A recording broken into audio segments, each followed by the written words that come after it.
critical national security positions. But President Trump then announced he was selecting the U.S. Attorney in Manhattan for the role, saying Pulte would only be there temporarily. Running it for a short while when we get a very talented person, Jake Layton, and as you know, Jake Layton's an incredible talent. As far as when they could vote again on FISA, the House is not back in session until June 23rd. Jessica Rosenthal, Fox News. President Trump said Friday the leader of the Tren Aragua gang was killed. America's listening to Fox News. Trouble finding a plumber or an electrician you can trust, a company that is clean, honest, trustworthy, reasonably priced, and shows up on time? Captain Mike Anderson here for Titan Plumbing and Electric. My friend Joe Gennaro is the owner, and I've known him and his family for over 15 years. And when Beth and I were getting work done on our home, he was the first person I called because trusting the people working on your home is everything. Call Titan Plumbing and Electric today at 813-933-8010 and find out for yourself what thousands of customers already know. Titan Plumbing and Electric is a company you can trust. TitanPlumbingandElectric.com. WFLA iHeart app. Farrah and Farrah makes sending your comments lightning fast. Tap the red light, hit send. Injured, make it a Farrah button. Call Farrah and Farrah now. Tampa. At GDIT, your career isn't just a job, it's a mission. Develop software applications that drive intelligence to the mission. Deliver cybersecurity critical to our nation's defense. Explore opportunities at gdit.com/careers. WWE legend Titus O'Neil. Superstar Dad's Celebration.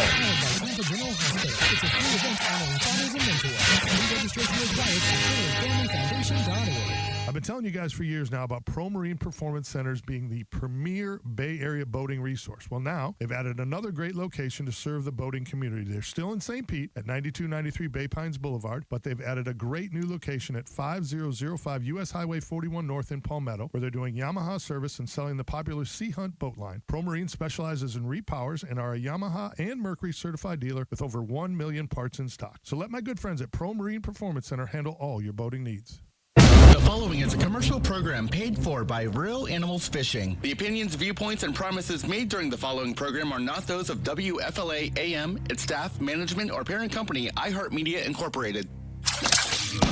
Welcome to the Bartow Ford Real Animals Radio Show, your weekly voyage into Florida fishing. Presented by Hubbard's Marina, hosted by Captain Mike Anderson and Captain Dylan Hubbard.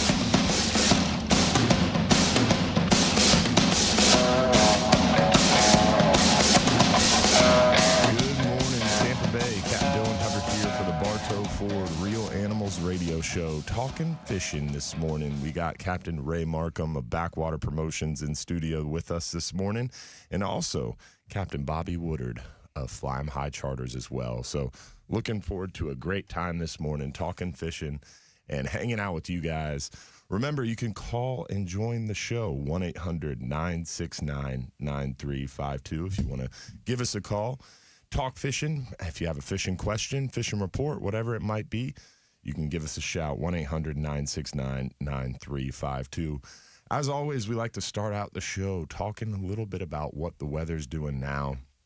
And man, weather report-wise, it has gotten nicer and nicer and nicer.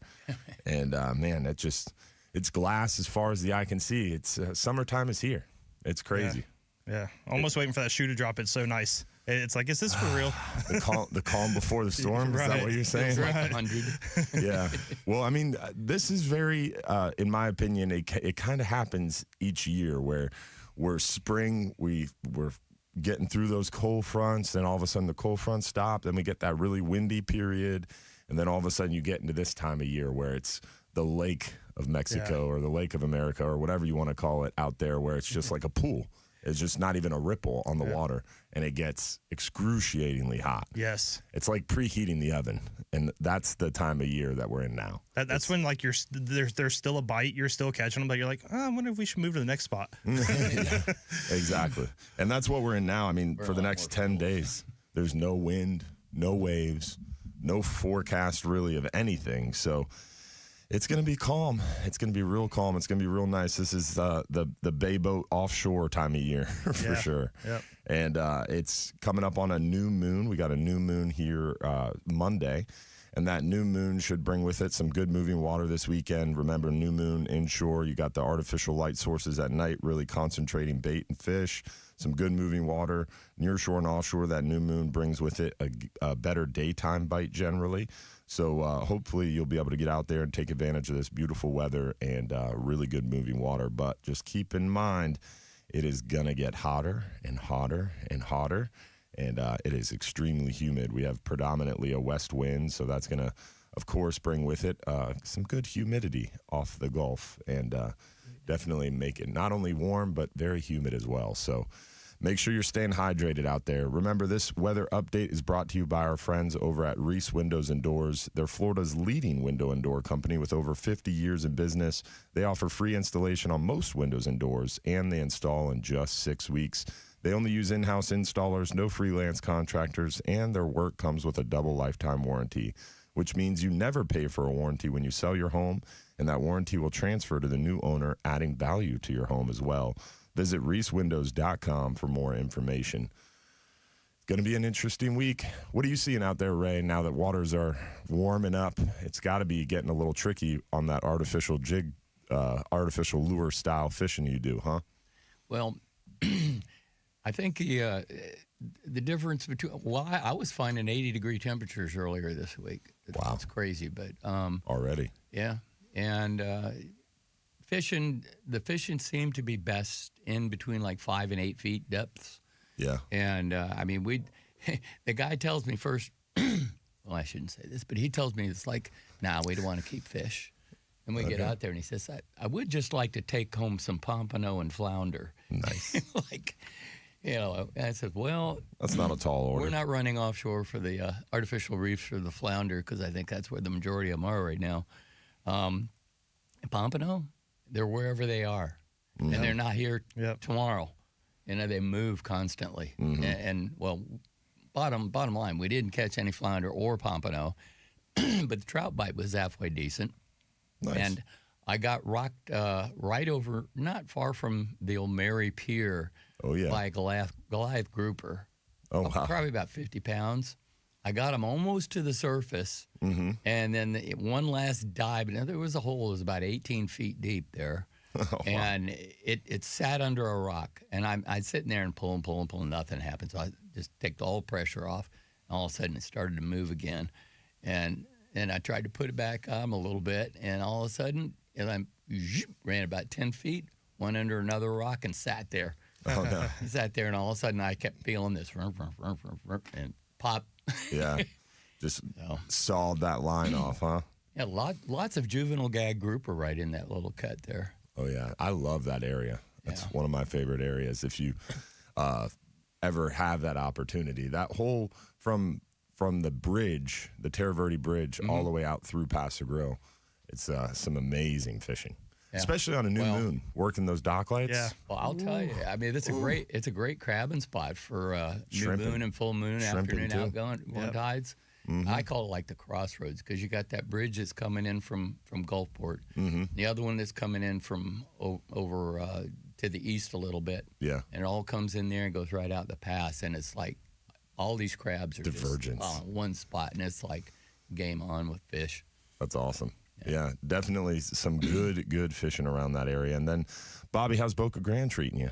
Good, man. Good. Yeah. Tarpon fishing solid. Yeah, last couple of days have picked up, over what the last, prior week was with the quarter moon.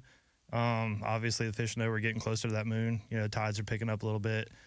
Beach bite's been kind of the predominant, super hot bite the last 3 or 4 days.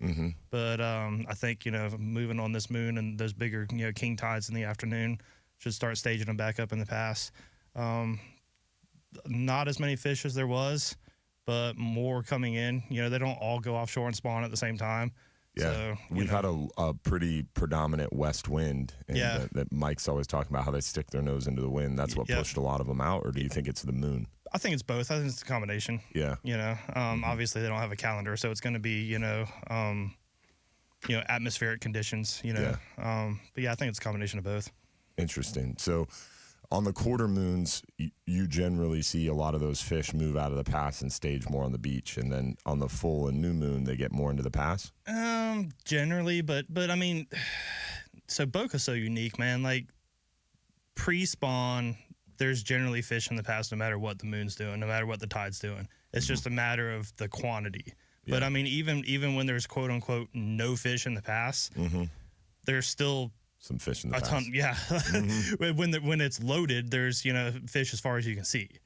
So I mean, you take that with a grain of salt. Yeah. But yeah, it's those quarter moons. They'll get out and move around a little bit more, hit the beaches, hit inside the harbor. Down in Pine Island Sound. Just kind of roam around some, but they definitely get staged more towards the passes because they know the food's coming. Interesting. I'm in my head equating that to Tampa Bay, but I assume same thing. I mean, yeah. When I used to fish up here, Egmont was the same way. I mean, those weaker tide days, I'd be out by Egmont or down by Longboat somewhere, and then as we'd get closer to those moons, it would concentrate the fish more, into Egmont or Southwest Pass, or the bridge, the Skyway, So this weekend, being that new moon, a lot of fish are going to be around Egmont. I would think so for the guys fishing up here. If I was up here, I'd probably be poking around that area for sure. And you'd be drifting threadfin? Probably not. What are you drifting? I'd be fishing crabs. I mean, that's crab on the outgoing. Yeah. When you get those afternoon king tides, hill tides, whatever you want to call them, and those crabs are flowing. It's the whole match the hatch thing.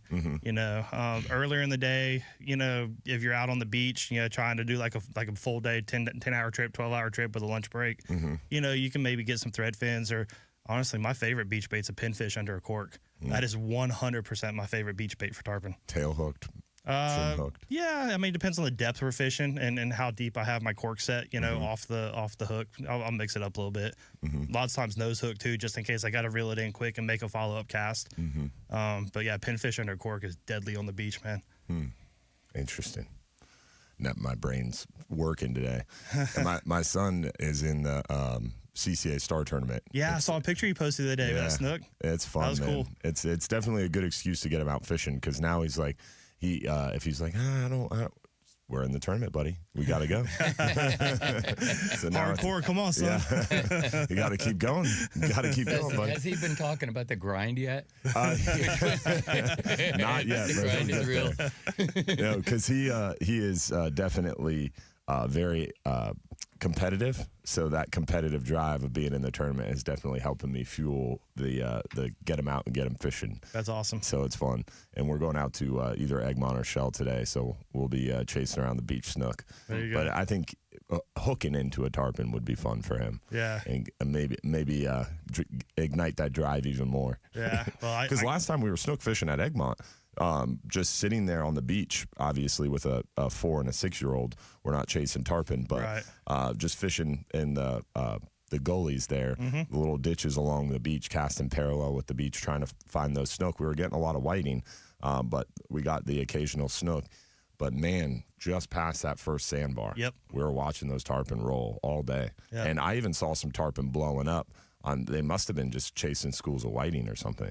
Because a couple of them were just free jumping. Did you see any thready schools? I mean, that's typically...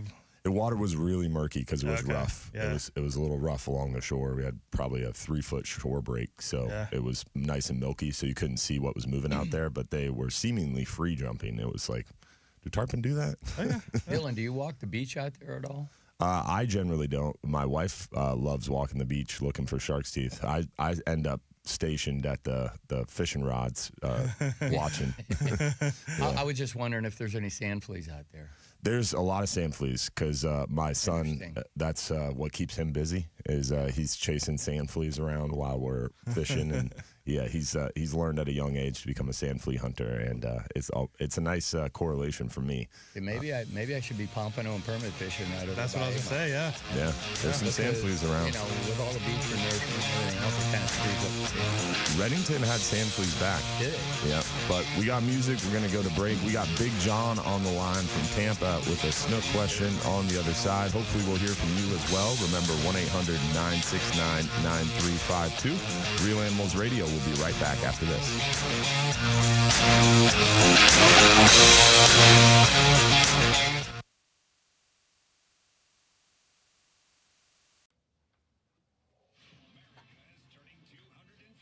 Look at all that rain in the middle of the stage. Yeah, we're finally in that afternoon pattern over. Oh yeah. Anna's, yesterday. Anna's loving it for all of her plants and flowers and Yeah, garden shit. it was Wednesday. I was sitting in the pool with the family, and I was like, "Holy shit, is that an afternoon thunderstorm?" It's crazy.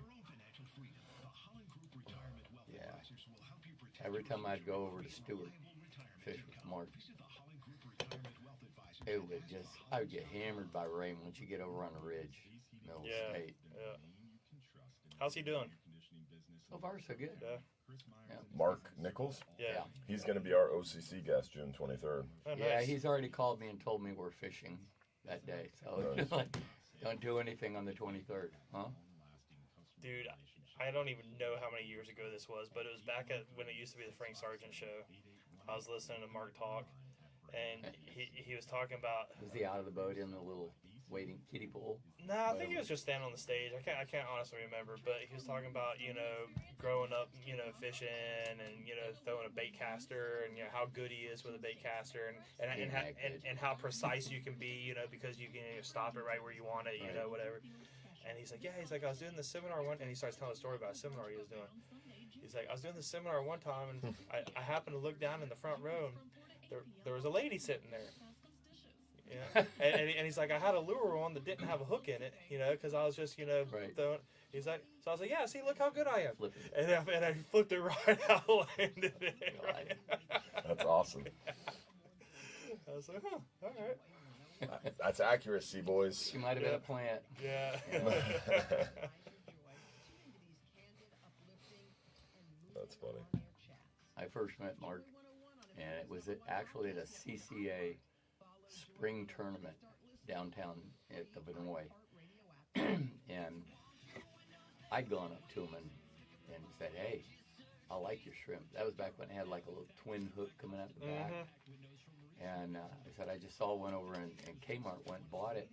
That's a blast from the past, Kmart. 99 cents, And the girl I was dating at the time, she liked to fish with live shrimp, so I'd buy her live shrimp. I said, I tell you what, we're going to do a little contest. I said, I'm going to buy one of these DOA shrimp, and however many shrimp I can get you for the same amount of money, we'll see who catches more fish. I just whacked her about 4-1. That was after the first bite that I got. Puffer bit the tail off the damn shrimp. And I'm going, now, what would I do if I was fishing live shrimp? I threw it back out, kept catching fish. But she had little nibblers on there, pinfish and ladyfish, everything else. But she only landed like 3 fish. Yeah, I'm going, like I said earlier, I'm going out to Shell Key today, and last time all I brought was live shrimp. And I was kind of kicking myself when I got out there. I was like, man, I should have brought a lure, because that's what happened. We started getting into all the whiting and the catfish, and it was hard to get away from them. What kind of lure do you need? Well, I'm going to bring some roving. away. Oh, you got the lure shop. The mobile tackle shop? I swear to God, I could open a shop. After the show, hook me up with a couple beach lures. Okay. White bucktail or white and pink bucktail. Yeah, let's do it. That's what I used to use. Captain Ray Markham's artificial lure suggestions for the day. Tackle shop on wheels. Meals on wheels.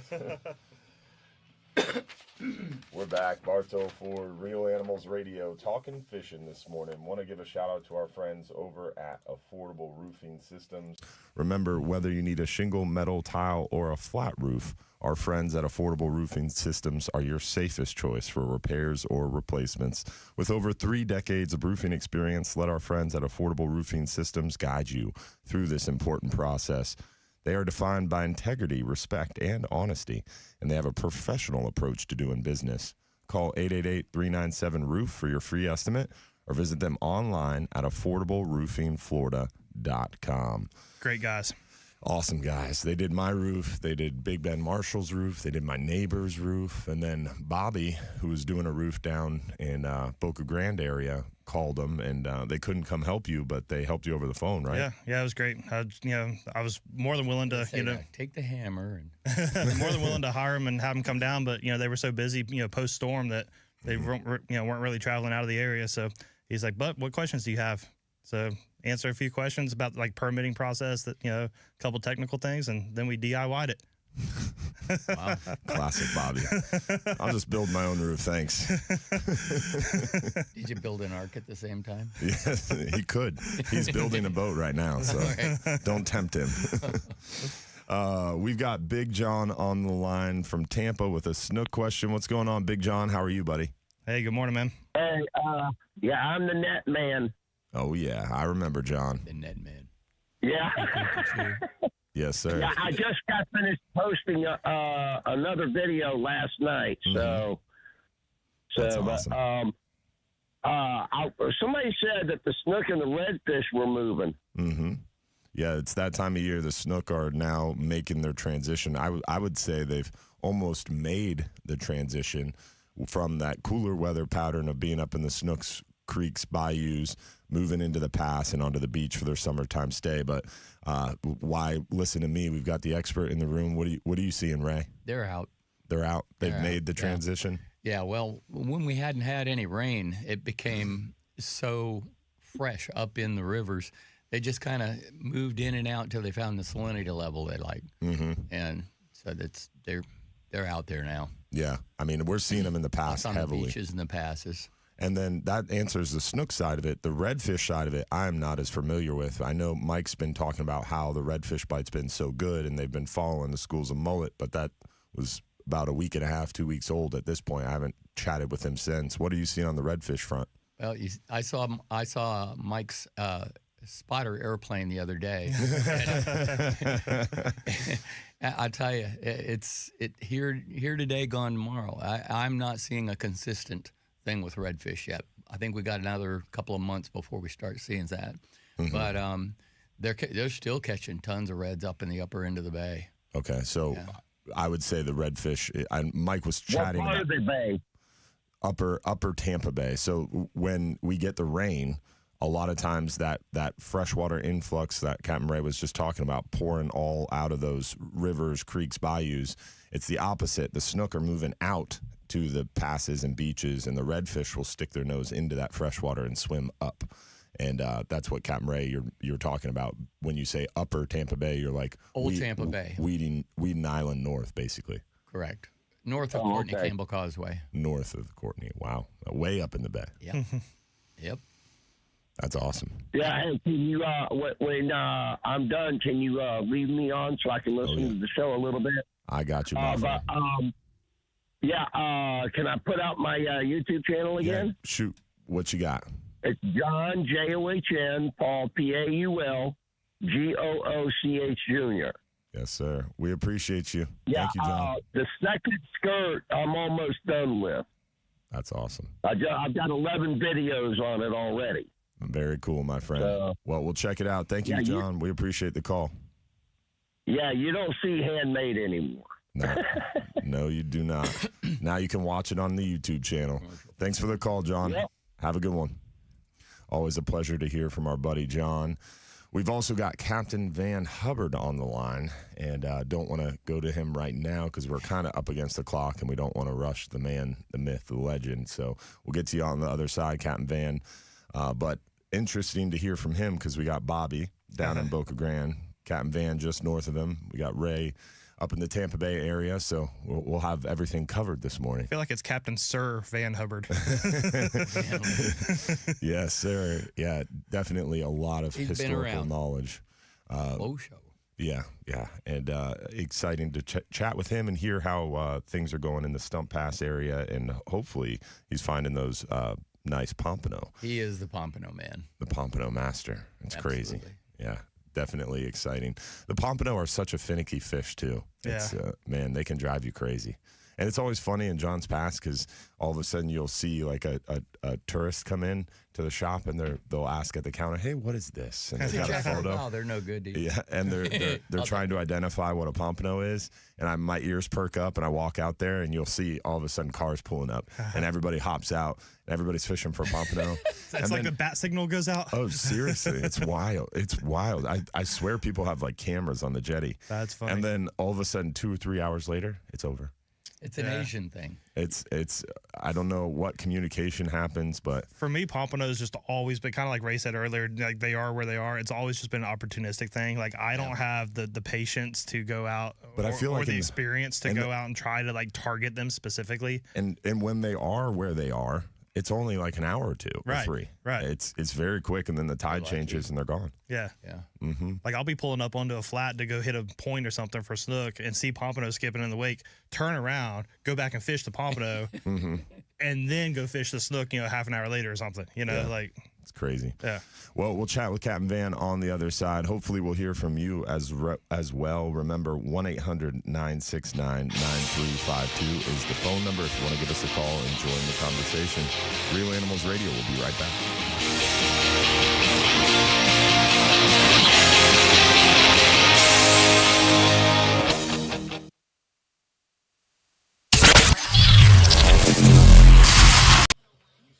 With a minute left, I didn't want to go to Captain Van. You can't slap Van in the face like that. No, sir. I went down there to fish with Van one time, and he opens up his deep freeze, and it's just packed solid with pompano. Yeah. I said, "You netting?" That's awesome. Scooby jig. That's awesome. Yeah, and I know we've talked about it on air, but I don't remember if Van is we can ask him again, if he's a fly on the jig. After. Okay. I remember because it was odd. Yeah. It was unique. Yeah. So his fly is like a goofy trailer jig. off the jig. He's got it about 6 to 10 inches behind. Yeah. And he ties it to the hook too. Okay. He ties the fly line to the hook. I used to do that when I was a little kid. Yeah. Do that with top that's the water first lures. I've heard. Yeah. Everybody I know is the fly is either before it or on it. Right. Well, if you buy like Doc's jigs together, the G2, it's got a little split ring, and the teaser fly is attached to the split ring right at the line tie. Mm-hmm. So I always like separating them. Believe it or not, I've cut more pompano probably on the teaser fly than I have on the jig itself. First thing I did. But are you putting the fly before? It comes already attached. So you're not unattaching it. You're leaving it attached. Yep. Yeah, I threw it the first cast out. We're at a Pinellas Point. I'm not telling you anything you probably don't already know, but anyway, we're at a Pinellas Point, and the whole stretch in there between there and the Meisner Bridge can typically hold some pompano. Yeah. And that's such a big flat. That area. It was the wrong tide that we were there on, though. I mean, the tide was still ripping in. And you want it kind of a slower tide? I want a ripping out going tide. As that water starts dropping there, any fish that are on the flat, they pull right off to the edge, and they sit right there, and they wait for whatever's coming off. And that's a big-ass edge. Yeah, it is. Yeah, but there's one spot. It's almost out near where the 4th Street ramp is, and the channel takes a right-hand turn if you're heading in from the Meisner Bridge towards Tampa Bay. But right on that corner right there, there's like a little dished out spot, and I've caught cobia there and pompano there at the same place, and it's been relative. I've caught some permit there too. But that whole edge that goes towards the Skyway where the bait shack is or whatever, there's an edge that goes along there, and tarpon they run that whole edge right there all the time.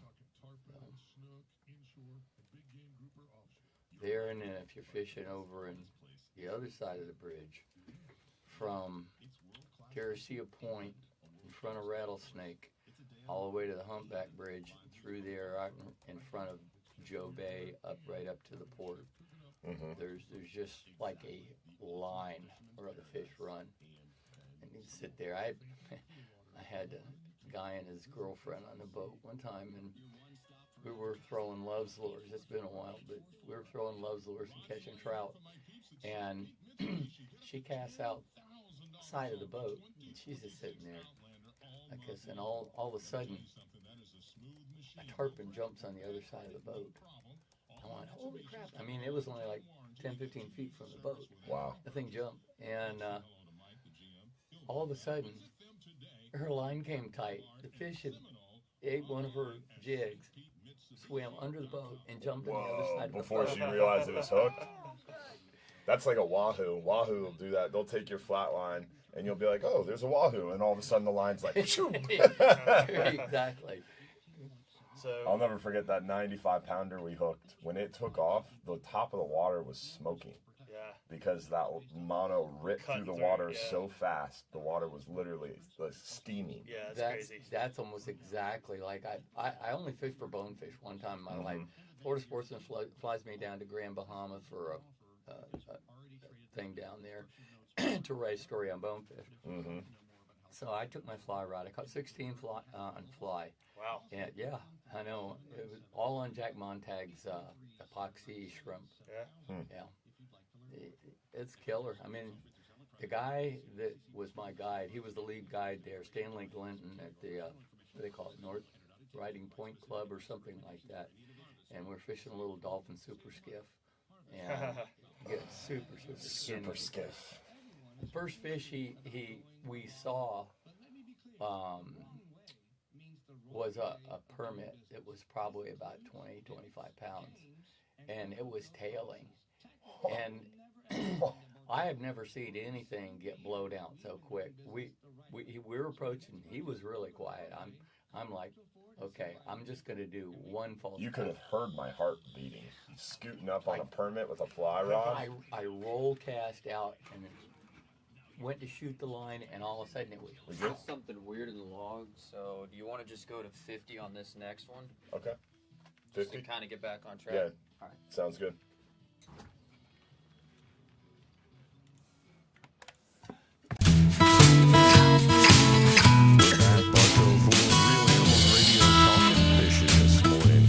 Captain Dylan Hubbard here for the Bartow Ford Real Animals Radio Show. We got Captain Bobby Woodard of Fly 'em High Charters in studio with me, and Captain Ray Markham of Backwater Promotions as well.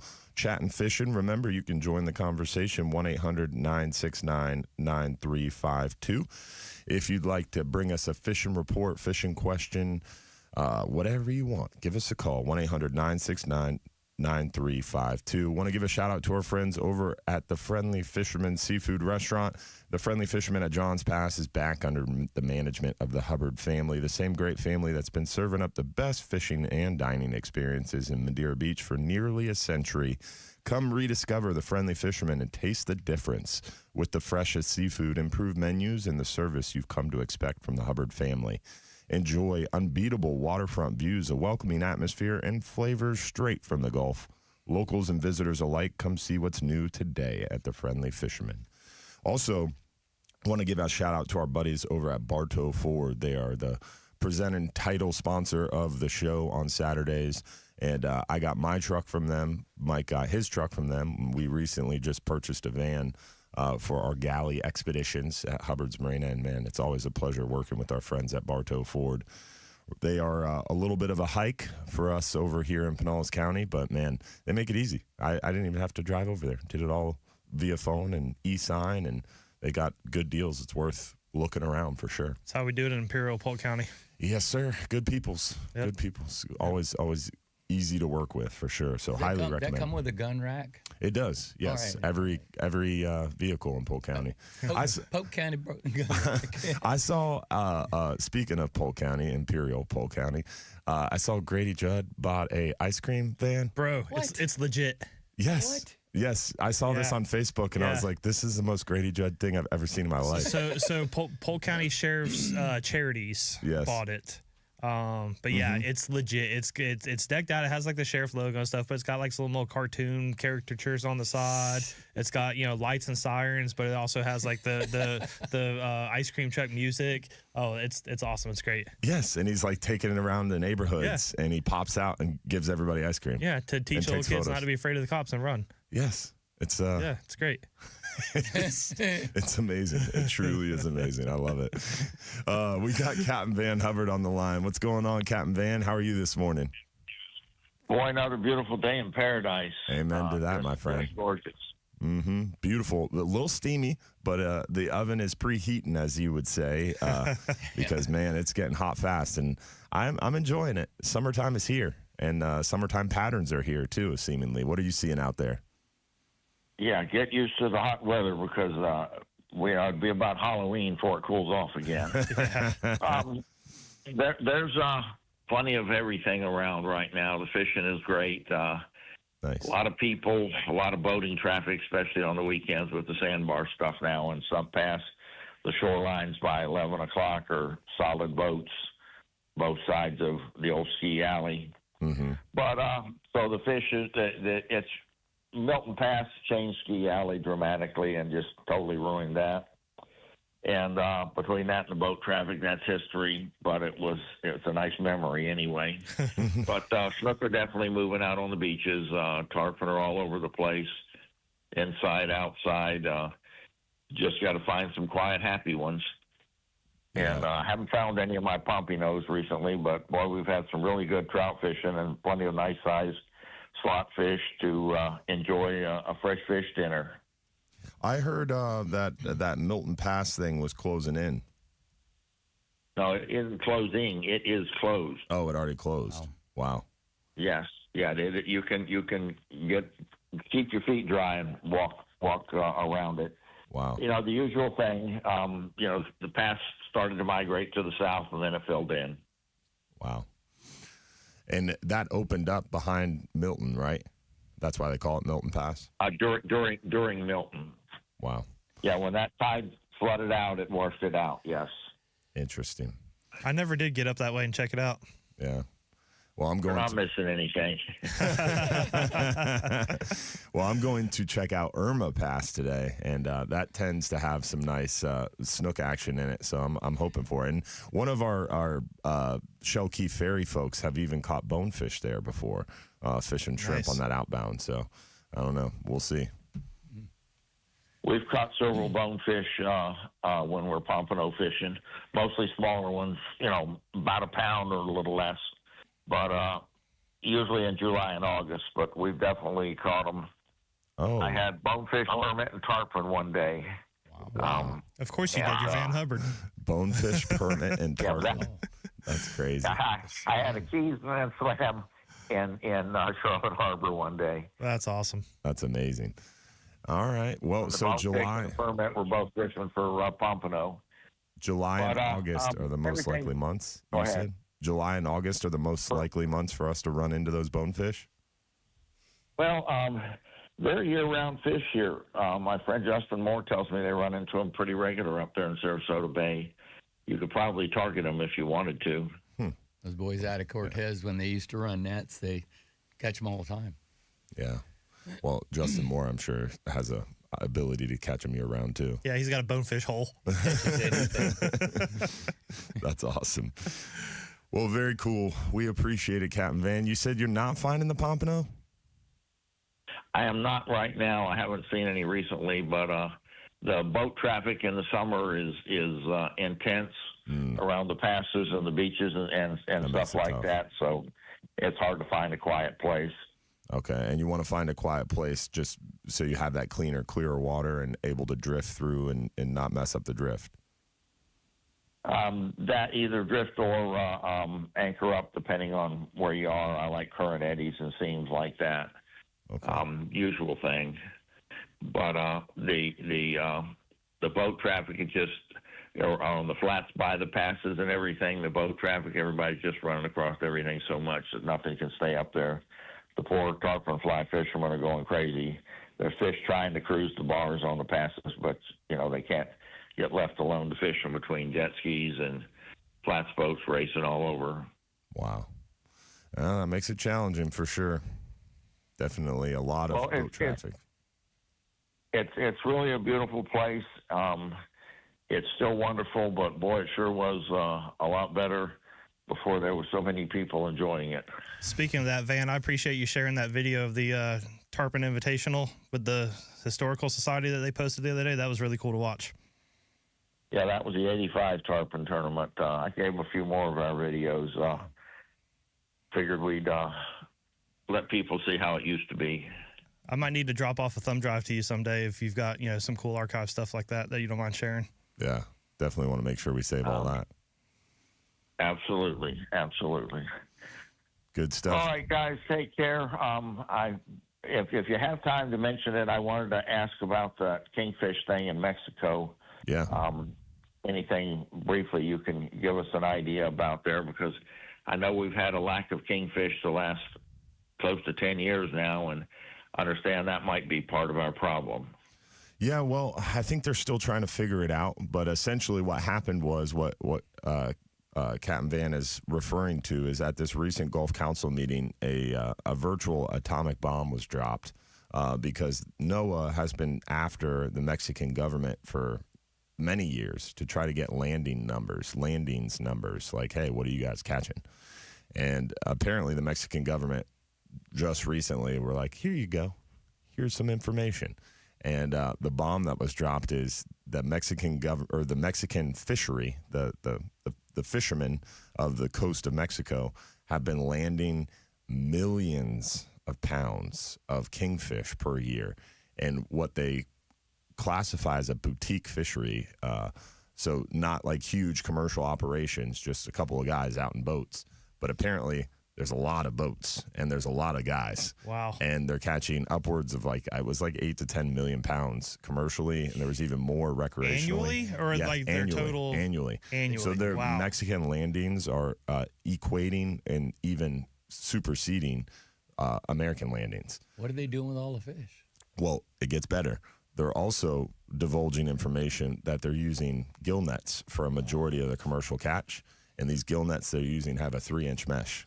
So that means they're landing like 18 to 24-inch kingfish. Yep. So these are kingfish that have not had a chance to breed yet. And these are kingfish that will not have a chance to breed. And they're catching them almost 8 to 10 million at a time each year. So pretty stark realization that, hey, maybe the kingfish issue we've been seeing in the Gulf is related to the fact that the Mexicans are out there absolutely decimating the children before they had a chance to spawn.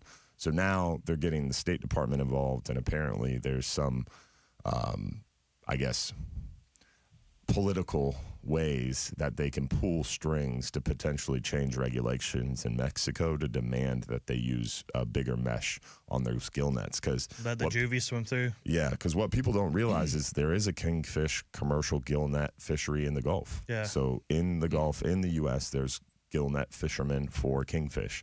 But their gill net mesh is such regulated. I don't know what it is. My catch is off the charts.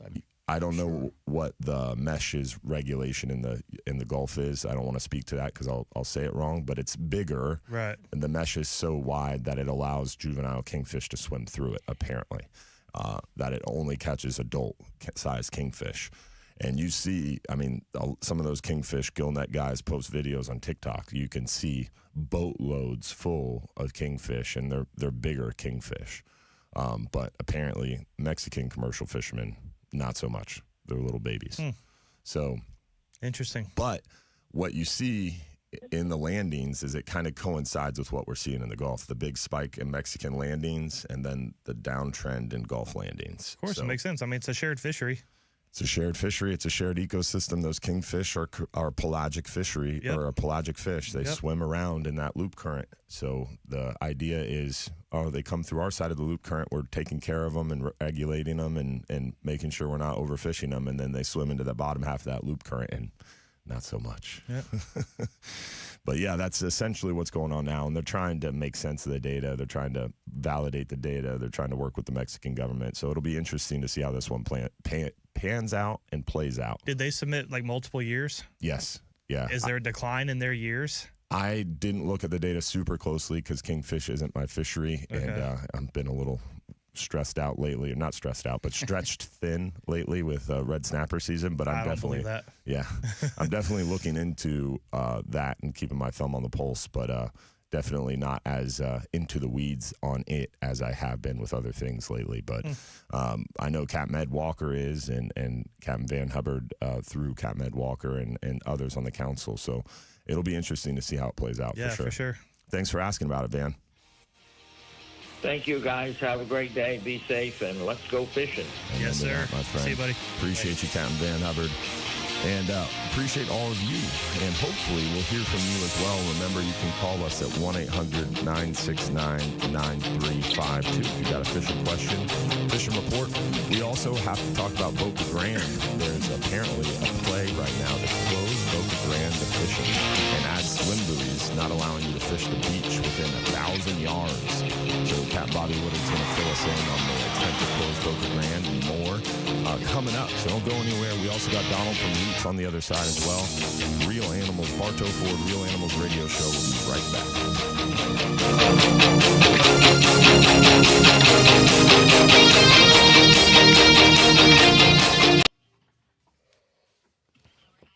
When you hit your off button, does it automatically? No. Because his just did it. The producer will turn it off if you don't turn your mic off. Okay. He's got like a shut all of our mic off button. Yeah. Master button, man. Did we lose our feed? No, just I have to bring up that screen to switch the mics. Gotcha. Oh yeah, I see the lights behind it. Yeah. Yep. I just don't always close it. Yeah. I got an article that I Hang did. on one second, I gotta make a phone call. But you guys are welcome to chat. I'll be right back. I'll tell you. I did an article for the magazine for August, September double issue. It's a way they get around to paying you an extra month. Yeah. Now, instead of doing 12 issues a year, they're only doing 9. Oh, yeah. They're calling them double issues. I Same gotcha. number of pages. Yeah. But my brother started complaining to me. He says, I can't read the damn print anymore. It's getting so small. I think they reduced the size of the font. Yeah. Made it much smaller, and so they could fit the same number of words on a page. Right. And throwing a couple ads as well. you should. I had cataract surgery done, both eyes, and everything was perfect after that. Now it's like get a magnifying glass out and look. But so here's a funny one. Back when they used to have the Florida Sportsman Expos, I was speaking down at the Charlotte County Fairgrounds, and I see a guy out in the crowd. I see a guy out in the crowd like recording. And I'm like, no, it's fine, whatever, I don't care. Yeah, so when I typically finish, he he walks doesn't up to answer, me. so He's like, hey, I would man, just call him he's from like, the you're Marina a phone great if he doesn't speaker, answer. very knowledgeable, Then, blah, blah, blah. text I'm like, him well, thanks, from I the cell appreciate it. phone. Be He's like, like, hey, you ever man, write? we're calling you yeah, from the Marina. occasionally. At the time, I was writing for monthly for Coastal Angler. And so I was like, occasionally here and there. And he hands me a card. He's like, well, I'm Jeff Weekly. He's like, I would love for you to write for us. But so anyway, so we chit chat, whatever. So like a year goes by, and I ended up. I believe it was 2020. It was either 19 or 2020. I think it was 2020. I want to say it was the May issue. I had the feature, and it was about tarpon. I'm thinking, man, I should get some new business from this, whatever. It's fucking COVID year. Nobody was fishing. I was like, great. I get like a 4 or 5 page feature, and it happens to be, during COVID. when I wrote for Florida Sportsman. What I started to tell you, we do, I guess, 3 double issues a year now, and I just did an article on Seahorse Restaurant, and it's the what the hell I call it, Hidden Gems, and you need to read that because when I was a little kid, every time we went out fishing, my dad was always using somebody's boat, and we'd pull up and tie up to your grandfather's place there, Hubbard's Pier / Mary Pier / whatever. And it was always Hubbard's Pier. They switched it after. Yeah, but anyhow, it's people that are running it now own it. Yeah. Super nice people. Well, they sold, so now someone else has it. I was just there the other day. Yeah, John Kavanaugh owns it now.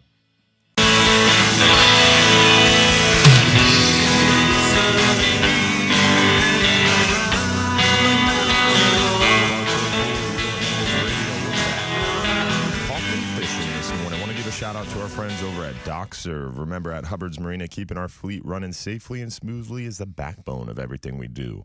And that's why we partner with our friends at DocServe. Their mobile marine mechanic team is responsive, knowledgeable, and always right there when you need them. What really keeps us on the water is their monthly inspection program. DocServe helps us avoid major breakdowns down the road, giving us a peace of mind that is priceless because they give us multiple sets of trained eyes on every one of our outboard vessels, helping us catch small issues early.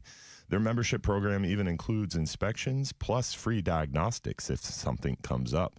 DocServe helps keep Hubbard's Marina operating at the highest level so we can focus on giving you the best experience on the water. They are a premier mobile marine mechanic service in Tampa Bay, offering service on both Yamaha and Mercury outboards. Plus, they handle marine electronics and even popular trolling motors. Reach them today at 813-807-7676 or visit them online at docserve.us to link up with our great team today.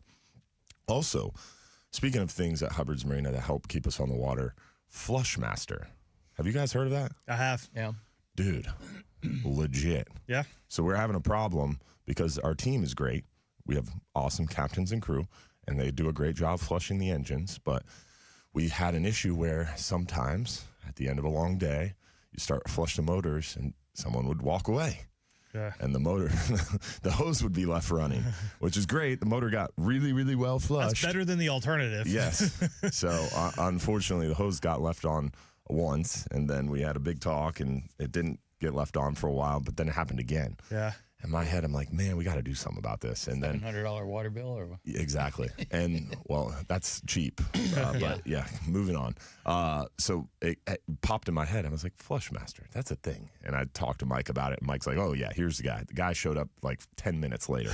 He's like, here's all the machines. We rigged them up on all the boats. So now it's really cool. And what's interesting is we always had our engines rigged. So you have one quick connect, and then it lies. Right. And it lies into both engines. Yep. So it's easy. Anybody can set that up. Most people set it up on their own for their twin outboards. Right.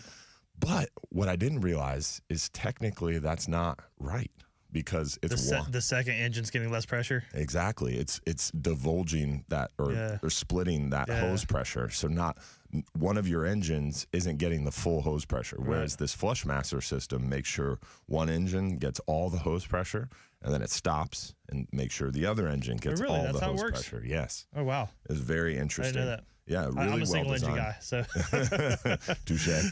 They're really well designed. They're really, really holding up well. And yeah, very, very happy with our Flushmasters. They're new. So, nice. Yeah. Very nice. Cool people. Yeah. All right, we got Donald from Lutz. Speaking of folks who don't need Flushmasters, what's going on, buddy? How are you? Good morning, guys. Hey, Captain Ray, Captain Bobby. Good morning, buddy. Hope all is well with everybody. So is Anderson taking off another week for his birthday? He's retired. Yeah. He was his getting up birthday there. month. Yeah, he needs a little bit of extra time to recover from the birthday now. There you go. I saw a bunch of pictures that Beth had posted. Very cool. Yeah, I like the one with the pink flamingo the most. Yeah, there's some good stuff. Oh, yeah. So today I've got my Dawsu outing. We're at Dunedin Causeway right now. And so it's a co-club event. So Dave from West Coast Anglers Club asked me, so there's a bunch of my members that's part of that club, and they always tell Jay, man, you got to come to Don's Cookout. So Jay asked me last month if I can come and cook for his club. I said, absolutely. And then they decided to do like a co-event. That's awesome. Because, so we're out here at Dunedin Causeway, and it's going to be beautiful out. It's supposed to be get a little windy later on, but that's okay. Yes, sir. So we got these islands protected: Honeymoon, Caladisi, Spoil Islands, and whatnot. So what are you throwing? What are you throwing today? Artificials, soft plastics. So you're doing paddle tail, super fluke? Paddle tail. All right. No, paddle tail. I've been using, I've got the 12 Fathom paddle tails. They moved from Sanford, Florida to North Carolina. Yeah, they sold. They sold the business, but it's still the same paddle tails. Okay. So they're more into like the bass lures, but they still make the little paddle tails, the 3-inch, which are really good. Also, I've been using Gambler Little EZ for the past couple of years. So what I'll do is I'll take about a 1/4 inch, I'll cut in the front and a 1/4 inch, because they're a little too big in my opinion. But I've been catching, I've caught multiple species with those little gamblers. They're bass baits, but let me tell you, they work fantastic. Interesting. So on a 1/4 ounce jig head. All right, Donald, we're up against the clock here. How would someone reach you if they want to join today?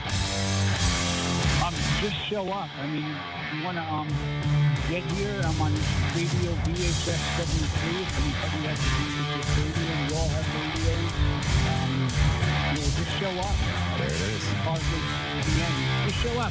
Donald and his Dawson. Thank you, Donald. Good luck out there, buddy. Always appreciate hearing from our friend Donald. We got Captain Jim Fogle on the other side with our Visit St. Pete Clearwater Safe Boating Tip of the Week. Hopefully we'll hear from you as well. Remember, 1-800-969-9352. Plus, we're going to get a chance to talk to Captain Bobby Woodard here about Boca Grande and the attempt to close Boca Grande officially. So stay tuned. Don't go anywhere. Real Animals, Bartow for Real Animals Radio. We'll be right back.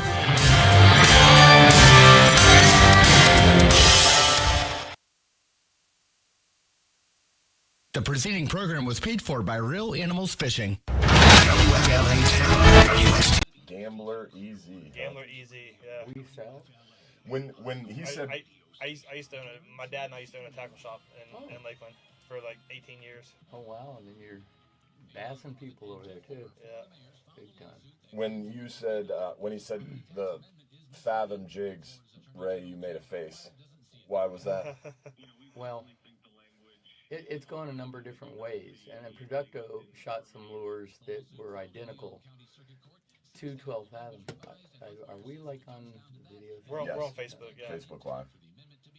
Well, we'll talk. All right. Now, I remember way back when 12 Fathom first started, and they had some pretty interesting stuff out there. Caught a lot of snook on them, and Doug Hemmer used to love those things. Yeah. All right, so paddle tails being so popular, like one of the most, like you got imitation shrimp and paddle tails, and flukes. Yeah, super flukes, your jerk baits, but all the paddle tails out there, what's your favorite paddle tail? Cal shad, 3-inch. DOA Cal shad. Yep. What about you, Bobby? Favorite paddle tail? Brand. What used to be my favorite. I don't have a favorite brand, but it's that style. It's that kind of cylindrical, like Cocoa Minnow. There's a lot of really good ones. Yeah, Cocoa Minnow, Cal shad. I mean, that cylindrical with the paddle tail. Soft plastic jerkbait wise, from the bass world, Charlie Worm Twitch and Shad. So it looks like a fluke. It's got like a zoom fluke or any other normal flukes, but instead of having that fork tail, it actually has a paddle, like a and dude, the action you get on that thing, man, it's pretty crazy. Well, the original Love Swimming Minnow, that was my favorite, and that was the main reason I think that Mark Nichols first came out with his Cal shad. Was I was just waxing fish with it, and nobody carried it. And I started doing seminars at Boaters World, and I had so many people wanting the lures, they started carrying the lures in all the Boaters World. But they used the original mold for the Cocoa Minnow that came out of Louisiana. Yeah. And that was the original mold.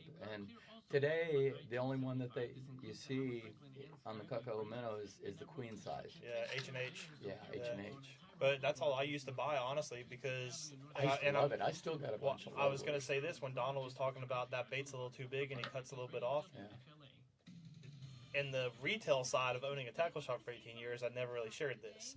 But practical side, I don't buy the 2.5-inch and the 3-inch and the 4-inch and I buy the big one. See, that's like if I wanted to be smaller, I just buy them. I wouldn't recommend biting soft plastics, guys. I'd recommend cutting them. Jesus. He doesn't want all the plastic body. Thank you. Oh my goodness. It affects his feet. But so do you guys know the story about why 12 Fathom is named 12 Fathom? No. That probably has to do with the 72-foot hole in Boca Well, Grande. that was the breakaway jigs too. Yeah. We're using 12 fathom for the breakaway jigs. That's why it's called 12 Fathom. Yeah, the hole out there. Everybody talks about. Well, see, Mike still talks about the hill tide. Here, there's no hill here. In my head, I'm like, what's 6 times 12? So that's why I got quiet. That's when he takes his shoes off.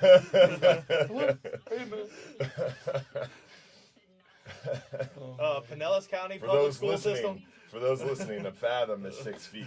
So 12 fathoms, 6 feet, 72. There we go. Do you do the live reads, actually reading them?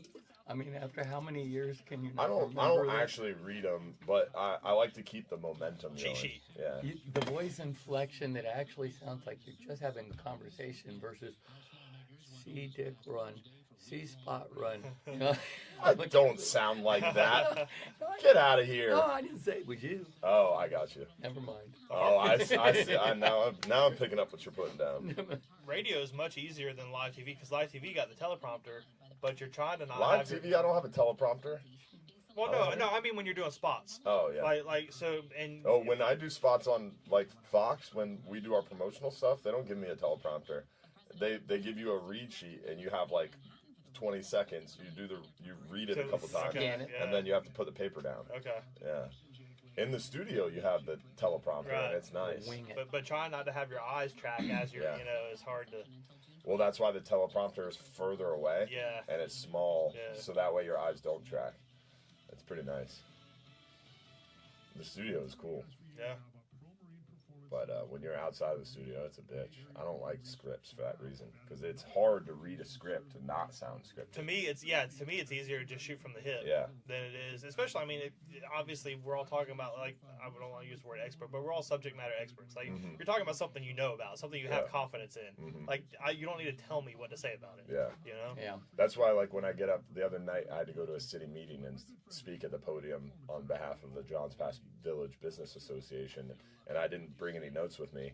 And I got up and spoke and sat down, and she was like, "How did you do that?" And I was like, "Well, if I brought notes up there, I'd be looking down and not paying attention, whereas I can stand up and look and scan the dais, and it makes it, I think, more impactful." Yeah.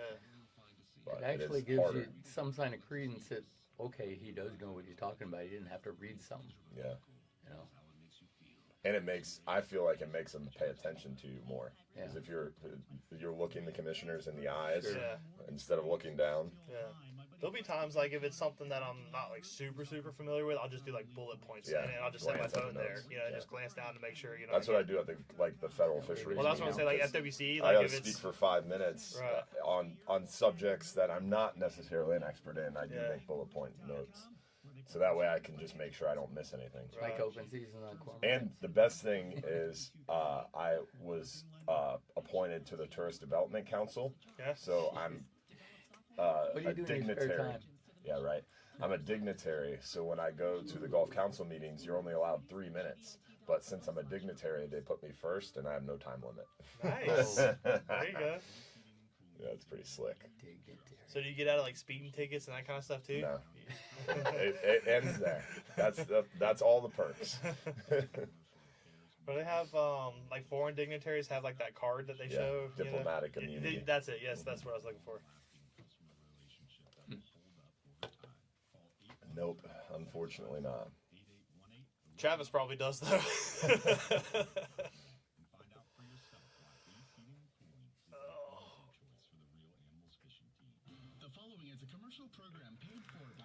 All right, hour number 2. Yes, sir. Yeah. iHeartMedia Incorporated. Welcome to the Bartow Ford Real Animals Radio Show, your weekly voyage into Florida fishing. Presented by Hubbard's Marina, hosted by Captain Mike Anderson and Captain Dylan Hubbard. We're back, y'all, for second hour of the show. Captain Dylan Hubbard here from Hubbard's Marina, Captain Bobby Woodard of Fly 'em High Charters, Captain Ray Markham of Backwater Promotions, all in studio this morning talking fishing on the Bartow Ford Real Animals Radio Show. First things first, let's get over to our buddy, Captain Jim Fogel, with the Visit St. Pete Clearwater Safe Boating Tip of the Week. What's going on, Captain Jim? How are you, buddy? Hey, good morning. Good morning, Captain Dillon, Captain Bobby, Captain Ray. Yeah, good morning. Glad you guys are in there supervising Dillon this morning so he doesn't get carried away with something. He needs Someone's gotta it. keep Daddy me in. Mike's not here, so. Yeah. Grandpa. Yeah. Grandpa Mike. Moving on. Want to talk about some very fortunate boaters here. Last weekend, I think it was Captain Mario up in Crystal River was blasting out with a charter, and lo and behold, he finds a boat stuck behind an island somewhere that had crapped out the night before, and they'd had to spend the night out there. Wow. Ooh, no CM Central. Cold and hungry. Luckily, Captain Mario stumbled on them and got them back in safely. Good stuff. Also, during the week, 2 Volusia County boaters were evidently fishing fairly close to shore, and they lost power. Luckily, they had filed a float plan. Awesome. So they, people or the family members or loved ones that they had filed a float plan with reported them missing. And 18 miles offshore, aviation officers spotted them. Wow. Now, these are some lucky people. Yeah. For real. But if they had just had a marine radio, which I just looked real quick, I found floating marine FM handhelds for $68. Wow. Made by a reputable company. That's awesome. That's pretty cheap insurance, guys. Yep. We were just talking. We were just talking the other night, Jim, about stuff offshore and safe boating tips and all that. And our big boats, the Florida, on the way in, the crew scrubs the deck, and at night, your captain and second captain are up in the wheelhouse, and your crew's down on deck doing the scrubbing. And right. we were talking about how in rough weather those crew members should be wearing PLBs and a little strobe, just for that reason, because no one's out on deck. They slip and fall overboard. Yeah, you guys should all think about it. I mean, try throwing a basketball over and turning around trying to find it at night. Right. Even if you happen to know they fell over, just finding them is going to be a challenge. Yeah. It's scary thought for sure. Yeah. Got to think ahead. Yeah, there's some new man overboard type electronic gadgets that you can clip onto your life jackets that, like your watch, that new Magic watch you've got, doesn't it have a MOB type? Dude, this watch is bad to the bone. It has a satellite SOS on it, and it has the Garmin InReach built into the watch. It's pretty dope. Wow. Yeah, yeah. Now, I'm sure that's just a little expensive, but Dick Tracy. there are less expensive models that will, send a signal right back into the boat if you hit the water, which is a good thing. Back many, many years ago, I was in a sailing race, and, if we were on deck at night, we had to wear a harness. Yep. We had to wear a life jacket and a harness, life that we had, as we moved around the deck, we had to attach and reattach in case we went off. We just dangled over the side for a while. Yeah, since the fire over there in California, we have a thing on the big boats because it runs overnight trips where every 30 minutes or so you have to go into the engine room and hit a button. So you're doing visual checks. It's pretty interesting. I saw that in your video. I think I saw a video of yours, and that's a very, very important thing. I like that a lot. Yeah, it's very interesting. And we've added cameras and stuff. I mean, it's crazy the technology they have to help keep boats safe now, and it's helpful. Keeps you at the forefront. People have got to get them.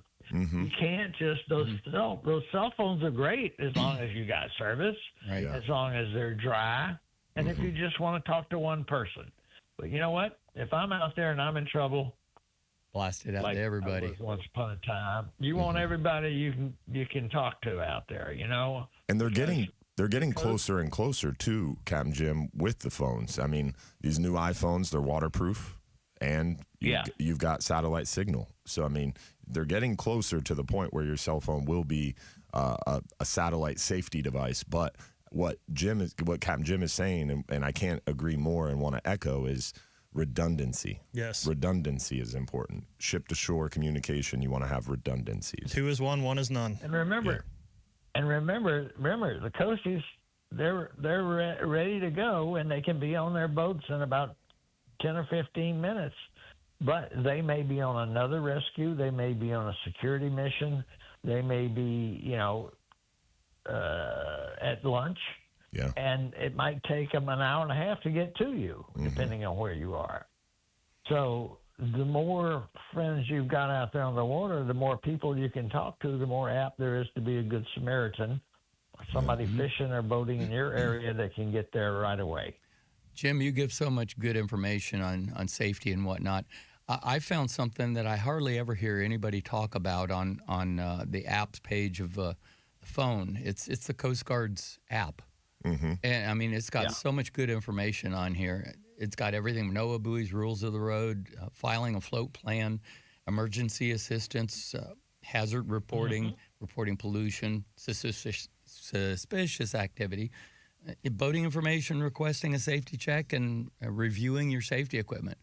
I mean, it's got all that stuff on there. If you just can't remember, there's an app for that. Yeah, there's an app. There's an app. And it's great. Appreciate that, Tip. Sure. Appreciate that reminder. Yeah. All right, guys, you keep up the good work. Good show today. Yes, For sir. the Coast Guard Auxiliary in St. Pete, Jim Fogel. Be safe out there. Thank you, Captain Jim. We appreciate you, my friend. We got Captain Mike Perry on the line as well. But before we get to him, Captain Bobby, let's talk for a minute here about this Boca Grande Pass situation. So there's actually right now a move to close Boca Grande Pass to fishing?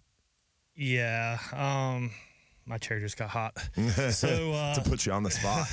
No, so there's been multiple attempts over the years. Boca Grande Pass, basically, in a nutshell, is a user group conflict area, is what it boils down to. You have your historical, traditional, local guides down there. And then once it became super famous, people started coming from out of town and fishing, and a lot of the locals didn't like it, created some issues over the years. Most of that's been hashed out. So ironically enough, this new issue is actually another local group. Believe it's called Gulf Conservation Alliance, I believe is what they've named themselves. It's headed up by mostly fly fishermen that are kind of partnered with BTT, which for those listening may not know, it's Bonefish Tarpon Trust, which is a quasi-conservation agency. They do good work. I don't want to just nail them. They do good work, but they also have taken more of a preservationist stance versus a conservationist stance. And they have a ton of money backing them. Yeah. And so they, due to the fishing practices and techniques used in the past, live bait, there's still some old, jiggers that are out there, but it's mostly just live bait fishing now. But it's not fly fishing. It's heavy tackle. Deep water, lots of current. They're trying to make a correlation of decline in tarpon numbers and equate it to the fishing in the past, and therefore the shark predation, either on the line or post-release mortality, due to the sharks. However, the traditional anglers, the locals, inboard, drift boats, even those of us, myself, that are fishing outboard boats, using that heavier tackle. I mean, I fish out of a 25-foot bay boat. My average fight time on an adult-sized tarpon with a first-time tarpon angler is roughly 10 minutes. 10 minutes from hookup to release. Yeah. That's quick. So you're the point here is you're trying to make sure that fish gets hooked and to the boat quickly, so when you release it, it's strong enough to swim away. Right, and it's not building. tired. It's not building up that lactic acid, and they actually have a chance of survival. People are going to think I'm lying. In 26 years of tarpon fishing in Boca Grande Pass, I've had one tarpon eaten by a shark on my line. Now, what happens after I release them and they go head down and they swim down deep? I don't know, because I can't see it. It's 60 to 70, 80 feet deep. But on my line, I've had one tarpon eaten by a shark in 26 years. Yeah. So maybe I'm just lucky. I don't know.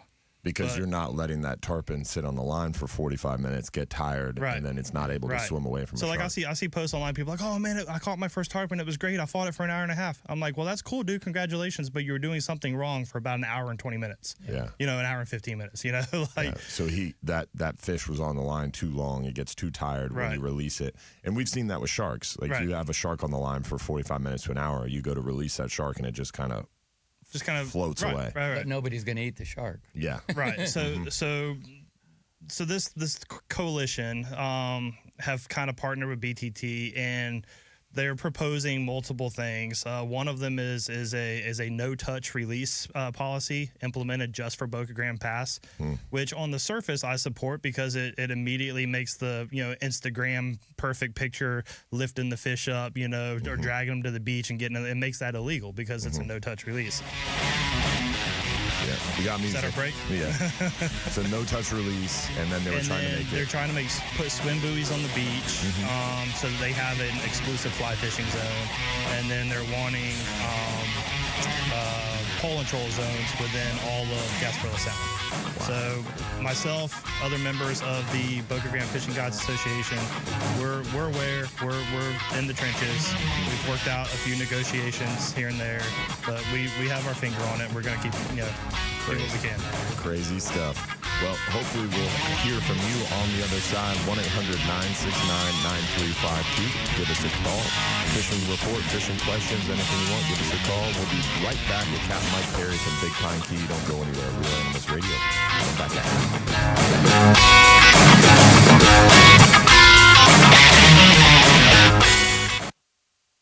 We can continue this on Facebook during the break.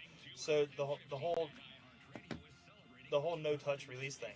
Like, I don't touch them because I don't freaking want to.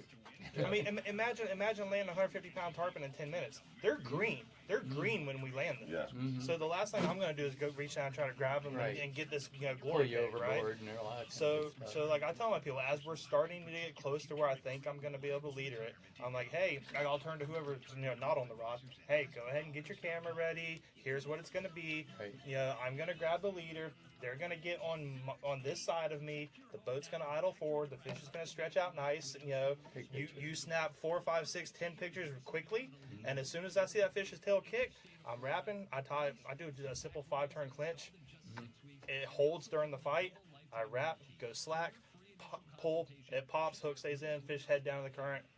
We re-rig, we go catch another one. Like, it's a simple process. It's good for the fish, it's good for the angler, it's good for me. And from an ego standpoint, if we land them in 10 minutes, that means in 13 minutes, we got bait in the water, we're fishing again. So we can go get another one. Yeah. So the bragging rights automatically start rising. So on the surface, I support no touch release. I don't support it as a regulation unless it's going to be a statewide regulation. Yeah. Because tarpon swim statewide.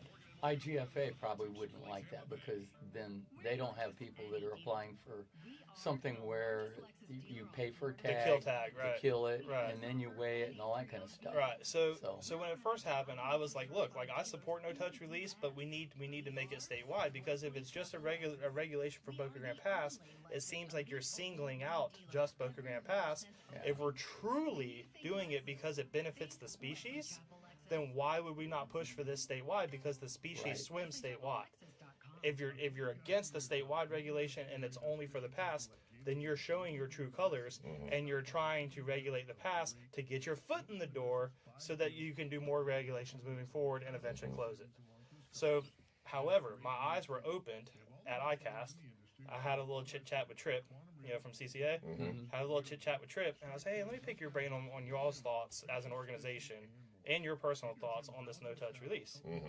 And he's like, look, so I said what I just said. And he's like, yeah, that makes sense. He's like, if it's truly good for science and the fish and whatever, then let's push for it statewide. He's like, here's my concern with that, though. He's like, you pop the leader and leave a little tiny 5-aught hook in their mouth, and in a couple days, a week, whatever, it rusts out, right? I'm like, yeah, sure. He's like, what about the people that like to fish artificial that, are throwing a plug and it's got treble hooks? Now you're telling those people they can't get those treble hooks out? He's like, how's that good for the fish? I'm like, you got a point, actually. I didn't even think about that. That's why I throw the bait buster a lot. Which I do as well. But I mean, there's some people that still like to fish plugs, right? And they're old school and they fish them with trebles. They don't change them to singles. You know, whatever the case may be, right? So I'm like, you know what? I was looking at it with blinders on, just how I fish. But Trip, you make a great point. So that completely flipped me, and I'm like, yeah, you know what? I would, even statewide, I would advocate against a no-touch release just for that reason. I did an experiment when I was living down in Terracea. I was there for 21 years. I took 3 different kinds of hooks. I took a stainless hook, a bronze hook, and I guess it was like a black nickel, and tied them on monofilament, dropped them over the side of the seawall. And at low tide, they were exposed to air. At high tide, they were always covered. Up, down, up, down, up, down. Every day for 21 years. You know what? None of them rusted. Really? What? None of them. Really? None of them. That's crazy. And the only jig that I'm aware of that was made with stainless hooks was the one that was... Well, then how does some jigs you touch water once? They look at salt water. Yeah, or if you hook it on the frame of the guide, then your guide has rust on it. Black nickel is about the worst, I think. I mean, as far as rust and whatever. I mean, but gosh, you know, I'm sitting That's there crazy. like this. Yeah. So your little experiment there is exactly how my buddies. I've got some buddies. Dylan knows Angler Co Fishing. They make some really awesome like slow pitch jigs and a nice de-hooker tool. The de-hooker tool is the coolest thing. A venting tool, you know. They make some really nice stuff. But one of the partners, it's 3 of them, lives over in Tierra Verde, and that when they were going through the prototypes of their de-hooker, that's exactly what they did. They tied monofilament to it, hung it off his dock, and let it get air, salt, air, salt, air, salt, air, you know. And they were testing materials that way. The only thing that I can think of is it being in a fish's mouth, or even if a fish the swallows the hook, acidity is whatever kind of fluids or whatever that are in the fish that cause, you know, rapid oxidation.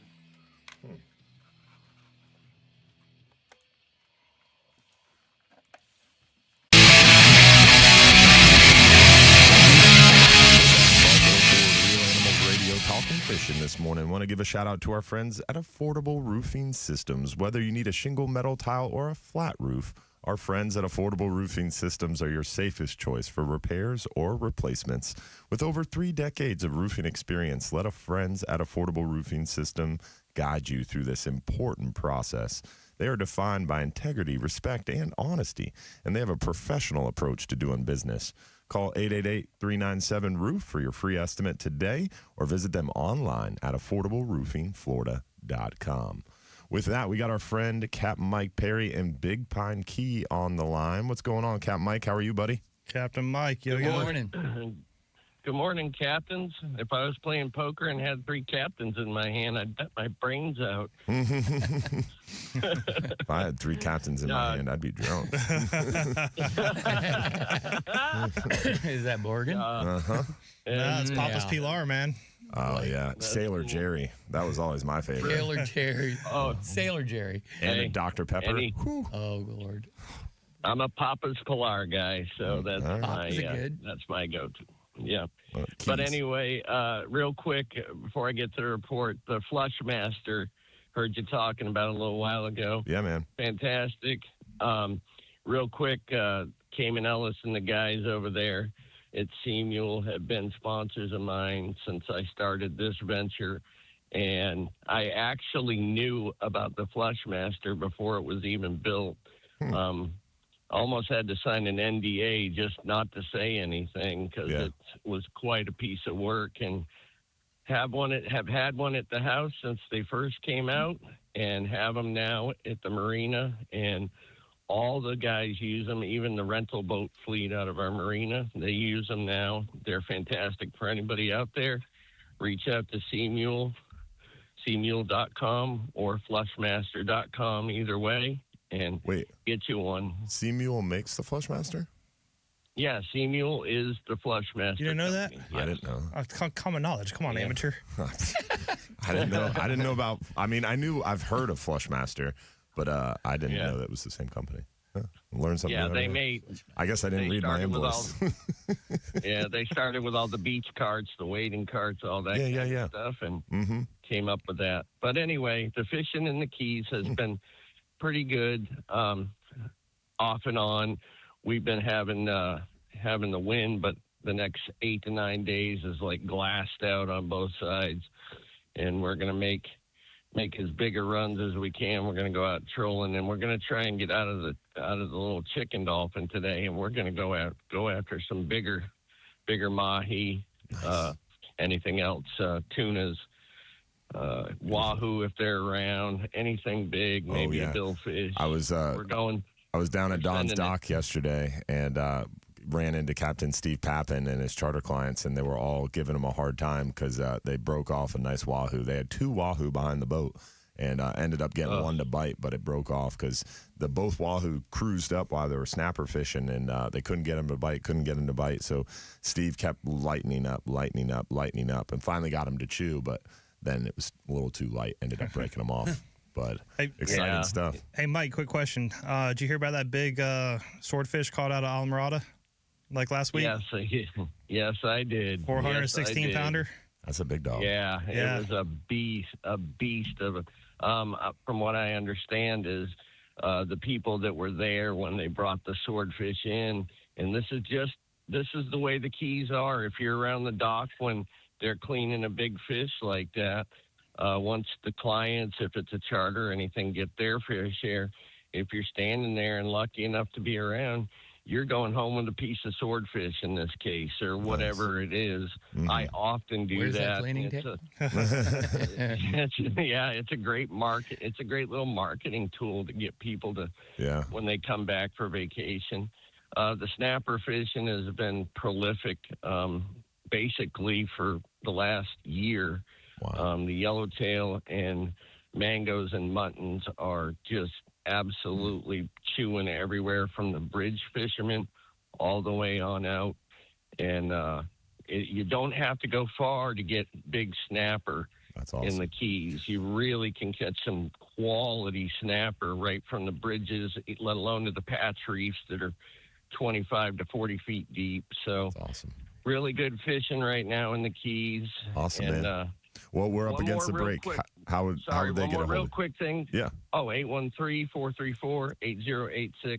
Yeah. 1866 game fish. And on the safety side, what Jim was talking about and what you said, redundancy, guys, redundancy. Mm-hmm. You know, get as much safety equipment as you can get on your boat, and you will not end up stuck out there overnight or something even worse. Amen to that. Thanks, Cap Mike. We appreciate you, buddy. Always a pleasure to hear from Cap Mike from Big Pine Key. If you want to join the conversation, too, remember 1-800-969-9352. We've got a lot more show left ahead, and we are excited to chat fishing and hopefully hear from you as well. Remember, 1-800-969-9352. I thought we had a break, but I guess not. Maybe I got my timing off. 38. Yeah. Okay. Well, we got a little bit more time here. All right. So, sorry, Mike. Rushed him off the phone for no good Deuces, reason. Mike. It's my first day. We can go to break here. It's fine. I'll throw some music in. All right. So, we will be right back then. And hopefully we'll hear from you. Remember, 1-800-969-9352. Radio Animals Radio. We'll be right back.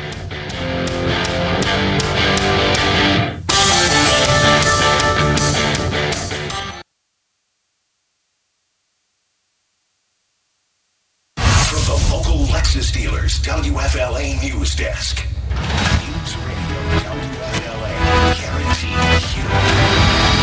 St. Johns County Sheriff's Office has announced that 39-year-old Kristen Williams died while in custody on Wednesday. Deputies arrested Williams for narcotics possession, and while in the back of the patrol car, she began to have a medical emergency. She was taken to the hospital but died a short while later. Sorry. No, you're good. Because I don't know how to read this thing. I don't even know how to read it, how they do it, because I always just go by this. Well, we have a break at the top of the hour, 19, 30, and 50. Yeah, so what I normally do, so for me, when I'm producing shows on WDAE, if you look at it here, the log tells you what the break is. But on WFLA, I don't know what they do over there, but it looks like this, and it's just like, what the I have no hell idea. is that? So I gotcha. we'll run with it together and get through the break. So, I mean, the next one that I see, or the next one we normally would do is 7:50, and then that's the last break. Yep, 50, and then top of the hour. We'll probably go like 56. Yeah. Just so I don't rush over I got the you. studio. Okay. Hey, Sounds good. What's the number? I'll just go by your music, so you prompt me. All right, I'll put music on. What's the calling number? 1-800-969-9352. 1-800-969-9352. Yep. I still remember from when Mel was doing the show. Same number? Wow. Yeah, it's been the same number forever. The Sunday show changes all the time. Yeah. Just in the last 3 years, I've had 4 different numbers to call in Sunday. But Saturday, it's been the same number since I was a kid. So that big swordfish was on one of Justin's deep drop rigs. Santillo? Oh, really? Yeah. How much was that? 800? No, 419. 419. So a buddy of mine, Justin Santillo, makes really nice trolling stuff, like skirted lures and deep drop rigs and all that kind of stuff. And he sent me the picture. Like as soon as Beth, one of his friends and customers, sent him the picture, I was like, I caught this on your rig. Then he sent it to me. He's like, dude, look at that. She caught it on my rig. I'm like, that's awesome, bro. That's cool. Showers and storms, though, mainly inland with that coverage, thanks to winds coming onshore out of the west-northwest throughout the day. Or dry but muggy for the overnight into your Sunday morning, waking up. It's a big fish, man. Yeah. I'm Access Federate meteorologist Juliana Mejia. Probably not going to force that one in anytime soon. Sign up to get 50% off lawn care this summer and let the pros do the work. Sign up at TrueGreen.com by June 23rd to get 50% off this summer. I don't know if I'm allowed to show you this or not. Hi, I'm Benny Jr. with Bartow Ford. Everyone has heard me speak about going the wrong way. But let me be clear. Rimmer? The wrong way means the wrong way. Oh, it's about time. This includes gimmicks. Hell yeah, dude. And unfulfilled promises. When are those hitting the market? I don't know. What is it? Dang. So those are prototypes. So Tell them to slide us some.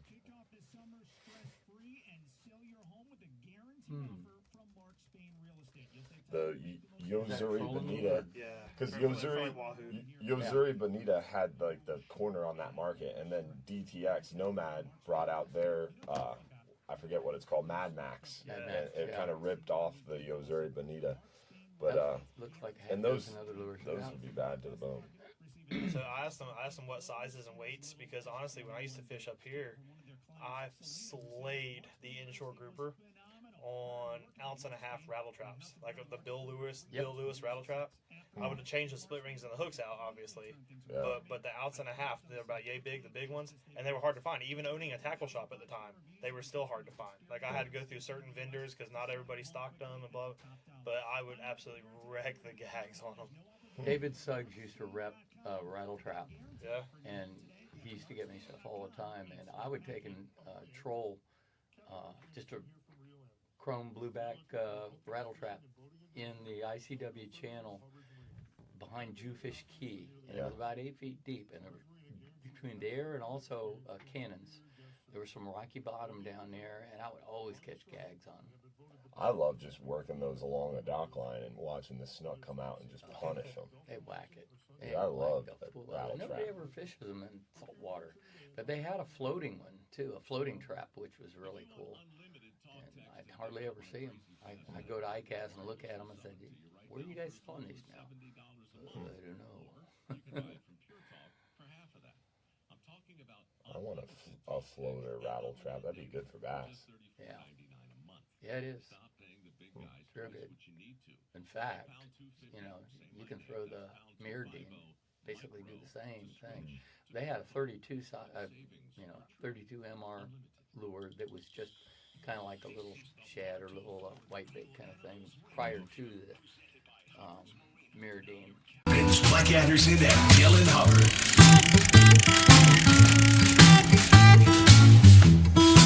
Bartow for Real Animals Radio. Back. Captain Dylan Hubbard here at Hubbard's Marina, and also Bobby Woodard, Captain Bobby Woodard of Fly 'em High Charters, and also Captain Ray Markham of Backwater Promotions. Want to give a shout out to our friends over at the Friendly Fisherman Seafood Restaurant. The Friendly Fisherman at Johns Pass is back under the management of the Hubbard family, the same great family serving up the best fishing and dining experiences in Madeira Beach for nearly a century. Come rediscover the Friendly Fisherman today and taste the difference with the freshest seafood, improved menus, and the service you've come to expect from the Hubbard family. Enjoy unbeatable waterfront views, a welcoming atmosphere, and flavors straight from the Gulf. Locals and visitors alike, come see what's new today at the Friendly Fisherman Seafood Restaurant. Come get your very own Captain's Platter. Yes, cannot beat it. Yeah, it's very good. Blackened fish. I had a blackened Alfonsino the other day. Big shout out to Steve Droy. One of our clients went fishing. An Alfonsino is a deep water fish. It looks similar to like a big eye toro, but it's shorter and taller. They are very unique looking, and it was like almost like a fish pork chop. It was like a very dense. It was. How deep was that fish caught in? 1,200 feet. Yeah, deep water. Can I just point out? I grew up and still live in Imperial Polk County. Mm-hmm. I grew up fishing for bluegill, wearing cowboy boots. Yeah. Everything you just said, it like blew my mind. deep water electric reel fishing. I had cowboy boots too. Bluegill are fun too, though. That's a beautiful part about fishing. All of that is fun. Absolutely. Whether you're chasing a tarpon, bluegill on fly rod. Bluegill on a fly rod. Yep. Yeah. Little poppers. Yep. Absolutely. That's fun. They suck it down. Yeah. Nothing beats chasing fish, no matter where you're at. It's just getting out there and enjoying some time on the water. And even like nowadays with a 4 and 6 year old, I mean, half the time we're chasing pinfish or mangroves or just happy with catfish. But still, the rod's bent. Yep. Kids are happy. It's still enjoyable. Yep. So that's what it's all about, getting out there on the water. And the weather's looking great this weekend. This new moon coming up. So things are happening. If you were going to get out in the water today, Captain Ray, what would your target be? What would be your go-to? Consistently, probably trout. I mean, it's like trout's almost a gimme any time of year, but March and April are my two best months for big trout. Mm-hmm. But the biggest trout I've ever caught was caught later in the year. It was right after tarpon season. So, you know, but if I look back on all the pictures that I have for years ago, I mean, it's March and April consistently. But if you were going to go out for trout today, what would you be targeting? That deeper grass flat, that edge? First off, I'd try to get somewhere where there's some moving water, so it'd be somewhere relatively close to a pass or deep channels and channel edges and that have grass on it. Clam Bar has been really good. There's been really some good places that are around Tarpon Key and Bunce's Pass. Okay. All of that's good. If you go out off the, what do they call it, the North Beach, you can wade fish off it. There's like a little, whatchamacallit, little seawall there, and you can just hop off and wade fish there. I sat there and watched a 38-inch snook crawl or just swim in between my legs. I mean, it's like I didn't move. Wow. But I'm sitting there like this, chicken. It's like, eh. That's awesome. But it was swam around me for like half hour. Wow. It was like crazy. Just nipping at your ankles, huh? Yeah. That's awesome. What about, I mean, Bobby, obviously you're going to be tarpon fishing. 100%. Yeah. So, I mean, it's kind of a silly question for you right now. Yeah, now, this is weekends tarpon. Now through September-ish, even October. Yeah. Tarpon. That's pretty much all I do. I mean, when it's post-spawn, I will take some inshore trips here and there. Pre-spawn tarpon, March till now-ish, I refer every inshore trip I get out because it's just 100% tarpon. Yeah. When do you feel like the spawn happens? Is it around the full moon? It's already started. Yeah, I hear a lot of people, they're like, oh, the full moon in June, they all leave. I've never experienced every single fish in a particular area, whether it's Egmont, whether it's Boca, whether it's where they don't all leave. They break off in groups. So there's still always some fish there. Sure. And then when they come back, some will hang out there, and then some will come back and go north, go south, split up, whatever. So the spawn, I've seen fish heading offshore on the last 2 moon phases. Mm-hmm. So, well, we've had blue including moon, this too. one now that's coming up as well. So 2 full moons in a month. Yeah. Yeah. Crazy times. Well, we've got Captain Eliza Fitzgerald on the line from our 6a Star tournament, our youth tournament. What's going on? How are you, Captain Lisa? Lisa, good morning. Well, good. Hey, good morning, you guys. How are you? Doing well. Another day in paradise. Better now. Got the Hall of Famer on the line. Thank you. Woo! Well, it is a great morning. Beautiful skies. Looks like it's going to be a great day for anybody who gets out on the water and catching fish. We have our kiddos all catching fish and submitting. I'm seeing some really cool entries. You know, we have over 400 kids that are fishing in this tournament. Wow. It is virtual. They take pictures and submit them through the iAngler app. But the cool thing is we have nearly 2,000 fish pictures that have been entered. Wow. That's crazy. That's a lot of fish being caught by a lot of youth. Amen. Yeah, so, that is any species of saltwater fish can be entered. We can fish right on up until Labor Day. That's September the 7th. It's only $20 for a youth to get involved. There are some really phenomenal prizes. We have $100,000 in college scholarships up for grabs. That's just for catching any species of saltwater fish. And then for teen anglers, that's 13 to 17, we have a Carolina Skiff 16 JVX with a Yamaha 75 on the transom. Minn Kota, go ahead. I said, Minn whoa, Kota that's trolling awesome. motor and a power pole. I mean, this boat is truly maxed out. That's first place drawing. It's not for the biggest fish. It's a drawing.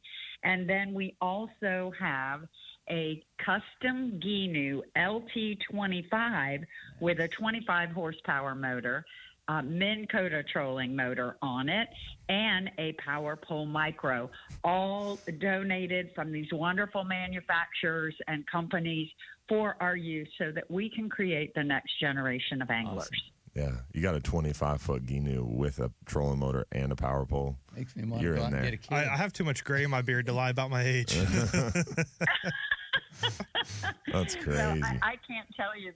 Yeah, these kids. And then we have a division for most fish. And Native Watercraft provided a Slayer Max Propel with pedals so that these kids can get out on the water. And then the coolest aspect of the tournament is the trash division. Youth can earn community service hours for picking trash up while they're out on the water, around a boat ramp, anywhere on salt water. If they pick up a 5-gallon bucket full of trash, they get 30 minutes of community service hours, and they can submit as many 5-gallon buckets of trash that they pick up. It's just a great opportunity for these kids to get out there and do some good things for our environment. Amen to that. That's awesome. Love it. How would someone get signed up? I'm seeing some photos from you, Dylan. I'm trying. I'm trying He's got my Jack best. in there. Yeah, with your boy. Yeah.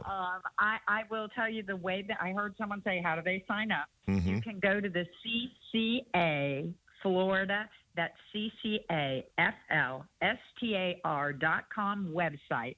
It will take you to the iAngler tournament site. You are going to create a profile for your child, not for you, but for your child, and enter the pictures that way. All you have to do is have the official identifier. You can go to any local bake and tackle store. I know Hubbard's has them. Yep. I know that Gator Gyms has them. West Marine has them. A lot of the stores have them, and if they don't, have them call me and I will ship them some, or I will mail you yours. But it is really a great opportunity to get our youth engaged, get some pictures out there. And for parents, it is your time to shine, to spend time with your kids, creating memories and great times this summer. And don't be intimidated. If you're a parent out there like, hey, I want to take my kid fishing, we actually have done a whole YouTube series on that on our Hubbard's Marina YouTube channel, where we're trying to help parents feel empowered and knowledgeable to take the kids out fishing, and we've got to keep working on that. So stay tuned for more. It's a great opportunity. Amen to that. Anything else you want to add, Lisa? We got music. No, I hear the music in the background, so I want everybody to go out there and treat the fish right. Amen to that. Thank you. Don't keep your limit. Limit yourself. Thanks, Love Lisa. it. Have a good day. Always appreciate hearing from the Hall of Famer herself, Captain Lisa Fitzgerald. Bartow Ford Real Animals Radio will be right back, closing things up. Don't go anywhere. We got lots of events coming up. We got our live show tomorrow night. We got OCC coming up June 23rd with a super special guest. We'll be right back with more on the other side.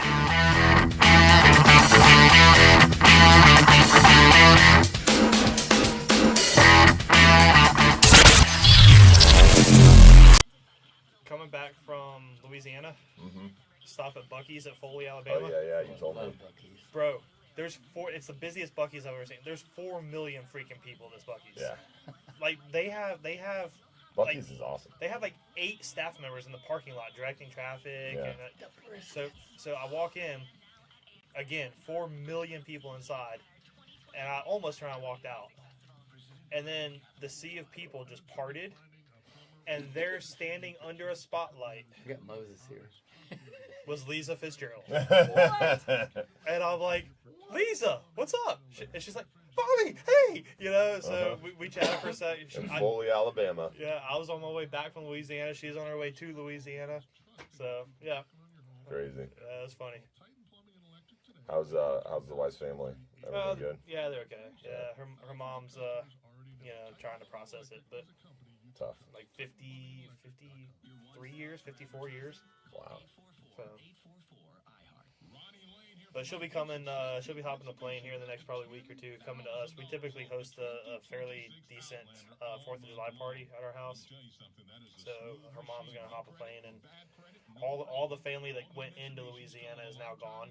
So she's having like a week or two by herself to kind of try to process it, you know. Because I think while we were there, she was occupied with us. Yeah. So let her kind of do the solo thing, and then she's gonna come and early for the 4th of July party and probably stay with us for a while. Nice.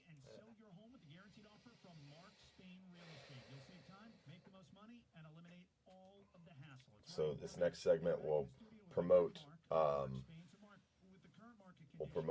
the 2 events coming up, and then talk a little bit about that, and then I'll give you guys both an opportunity to plug your businesses, whatever information you want to give, and we'll wrap things up. Our Rag-On Spectrum. And we got to give a shout out to tomorrow. Tomorrow, Mike Anderson is out on tomorrow's show, so it's just Mahoney because Ben's out too. So Mahoney's got John Oliverio joining us. Yeah. That's cool. That'll be a good show. Yeah. Oh, I mean, it'll be half of a good show. Yeah. Mahoney will bring down the other half. Mahoney is he's a very interesting guy in the fact that he is very good at who his guest is and reading the room, you know. Yeah. Because he had John on before, just him and John. And it was a really good show. It was a good show. Yeah. I was gonna ask if he's ever hosted before. Yeah. Mahoney can figure it out. It's not that hard to hit the buttons. Really, Cody's doing all the hard work, the producer, you know. Mike's a hoot. Jeez. He's been doing it a long time, man. He's got to figure it out for sure.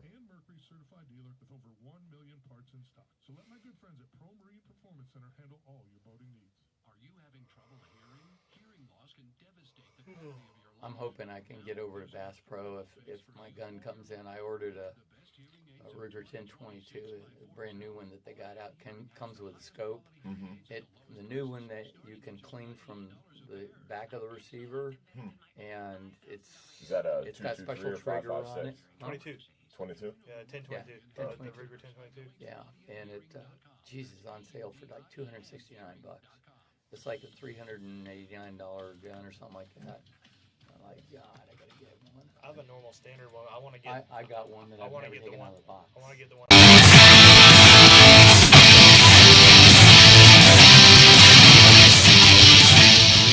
Radio Talking Fish fishing this morning. Want to give a shout out to our friends over at DocServe. Remember, at Hubbard's Marina, keeping our fleet running safely and smoothly is the backbone of everything we do, and that's why we partner with our friends at DocServe. Their mobile marine mechanic team is responsive, knowledgeable, and always right there when we need them. Plus, they have a monthly inspection program helping us keep many eyes trained on our vessels' outboards, making sure we catch small issues early to avoid major breakdowns down the road.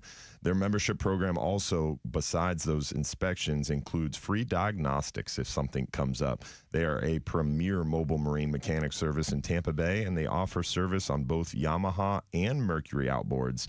If you made the mistake and didn't get a Yamaha, they can still help you. Plus, they handle marine electronics, popular trolling motors. You can call them today at 813-807-7676 or visit them online at docserve.us to link up with our great team. Also, want to make sure you guys know, tomorrow night, every second Sunday of the month, we've got our live stream show, so you got a chance to win $1,500 in free fishing trips tomorrow night.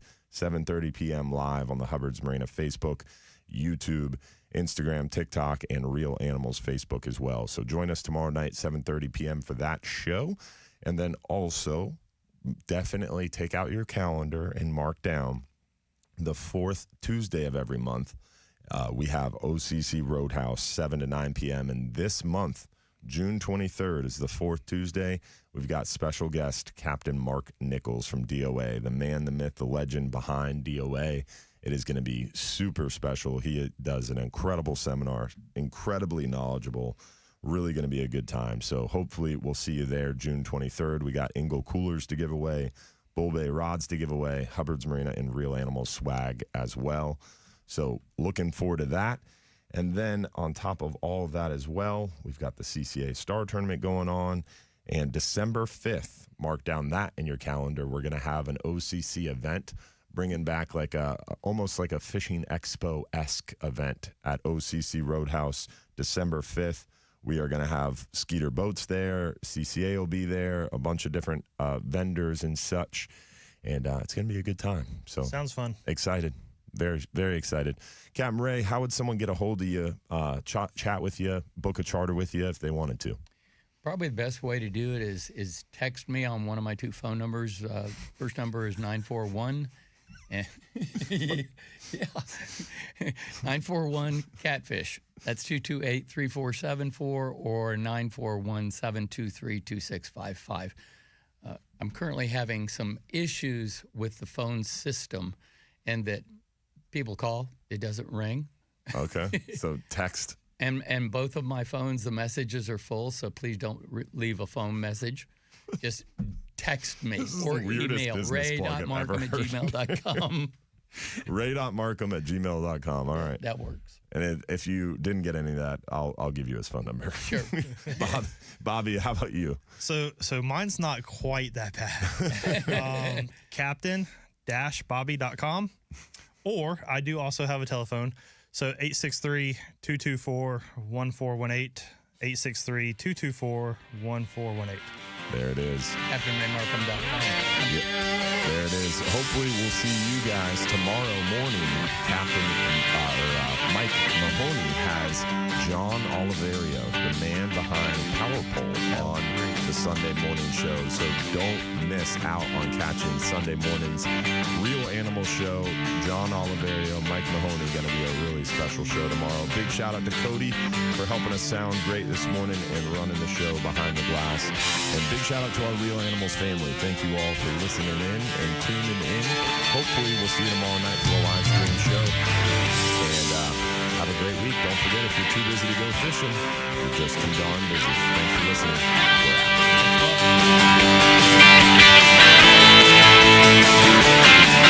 The preceding program was paid for by Real Animals Fishing.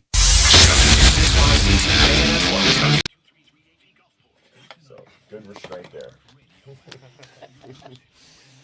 All right. Thank you guys for tuning in and hanging out with us this morning. Hopefully you enjoyed the show. And again, tomorrow night, 7:30 p.m. live show. Tomorrow morning, Real Animals Sunday with Mahoney and John Oliverio.